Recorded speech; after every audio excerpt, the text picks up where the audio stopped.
2023-24 సంవత్సరానికి సంబంధించి ప్రపంచంలో అతిపెద్ద పప్పు ఉత్పత్తి చేసే దేశంగా ఏ దేశం నిలిచింది? ఇంపార్టెంట్. తాజా నివేదికల ప్రకారం ప్రపంచంలో అత్యధికంగా పప్పు ఉత్పత్తి చేసే దేశంగా భారతదేశం నిలిచింది. ఇంపార్టెంట్. 16 లక్షల టన్నుల వరకు ఉంటుందని అంచనా వేయడం జరిగింది. భారత్ తర్వాత కెనడా 2వ స్థానంలో, ఆస్ట్రేలియా 3వ స్థానంలో అయితే ఉంది. వరుసగా 14, 15 లక్షలుగా ఉందన్నమాట వీటి యొక్క ఉత్పత్తి అనేది. ఇక భారతదేశంలో చూసుకున్నట్టయితే ముఖ్యంగా మధ్యప్రదేశ్, యూపీ, బీహార్, ఛత్తీస్గఢ్, హర్యానా, పంజాబ్తో పాటు మహారాష్ట్ర, రాజస్థాన్ రాష్ట్రాలలో పప్పు ఉత్పత్తి అనేది ఎక్కువగా ఉందన్నమాట. ఇంపార్టెంట్. ఓకేనా. 2023-24 సంవత్సరానికి సంబంధించి అత్యధికంగా పప్పు ఉత్పత్తి చేస్తున్న దేశంగా భారత్ ఉంది. Next one, director general naval ఆపరేషన్స్గా ఇటీవల ఎవరు బాధ్యతలు స్వీకరించారు? డీజీఎన్ఓ అంటాం. డైరెక్టర్ జనరల్ నేవల్ ఆపరేషన్స్ వచ్చేసి మనకు ఏఎన్ ప్రమోద్ గారు అయితే ఇటీవల బాధ్యతలు స్వీకరించడం జరిగింది. ఓకేనా. నావల్ ఆపరేషన్కి సంబంధించిన డైరెక్టర్ జనరల్గా ఏఎన్ ప్రమోద్ గారు అయితే బాధ్యతలు స్వీకరించారు, అపాయింట్ అయ్యారు. నెక్స్ట్ వన్, ఇటీవల ఇండియా ఇంటర్నేషనల్ సైన్స్ ఫెస్టివల్ సమావేశం ఎక్కడ జరిగింది? Important bit. India international science festival IISF అంటాం, ఫరీదాబాద్లో జరిగింది. ఓకేనా. ఫరీదాబాద్ ఇక్కడ జరిగింది. ఎన్నో ఎడిషన్ అంటే ఇది 9వ ఎడిషన్.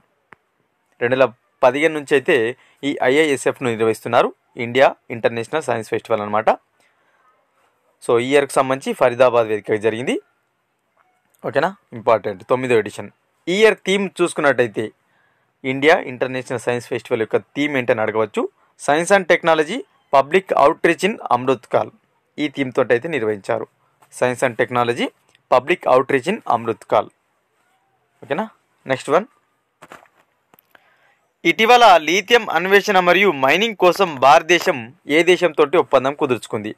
సో భారతదేశం ఇటీవల లీథియం అన్వేషణ కోసం ఒక దేశంతో ఒప్పందం కుదుర్చుకుంది. ఏ దేశం అంటే అర్జెంటీనా. అర్జెంటీనా తోటి భారతదేశం ఒప్పందం కుదుర్చుకుంది. దేని కొరకు? లీథియం అన్వేషణ మరియు మైనింగ్ కొరకు. ఓకేనా. నెక్స్ట్ వన్,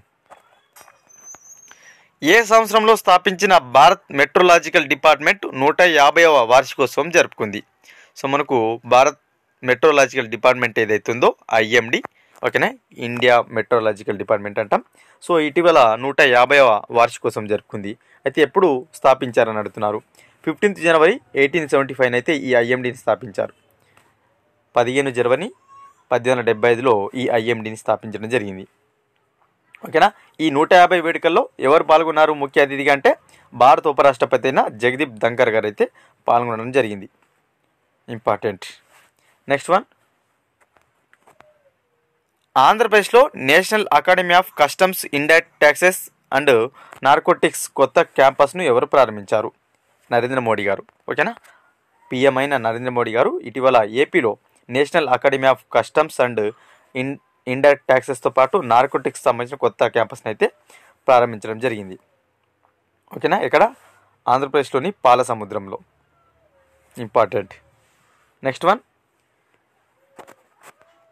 ఇటీవల మిస్ అమెరికా కిరీటాన్ని ఎవరు గెలుచుకున్నారు? సో మనకు 2024 సంవత్సరానికి సంబంధించి మిస్ అమెరికా కిరీటాన్ని ఎవరు గెలుచుకున్నారంటే Madison Marsh. So Madison Marsh అనే వ్యక్తి మనకు మిస్ అమెరికా కిరీటాన్ని అయితే దక్కించుకోవడం జరిగింది. ఓకేనా. ఈమె ఎక్కడ విద్యార్థి మరి? హార్వర్డ్ కెనడీ స్కూల్లోని గ్రాడ్యుయేట్ విద్యార్థి మాడిసన్ మార్ష్ అనే అమ్మాయి మనకు ఈ మిస్ అమెరికా అనే కిరీటాన్ని అయితే గెలుచుకోవడం జరిగింది.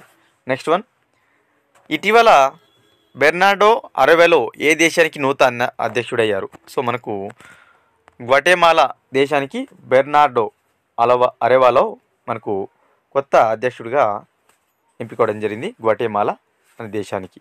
ఓకేనా. Important one. ఇవి ఫ్రెండ్స్ ఈ వీడియోలో భాగంగా ఇంపార్టెంట్ కరెంట్ అఫైర్స్. వీడియో కనుక నచ్చినట్లయితే లైక్ చేసి షేర్ చేయండి. మరొక ఇంపార్టెంట్ వీడియోతో మీ ముందుంటాను ఫ్రెండ్స్.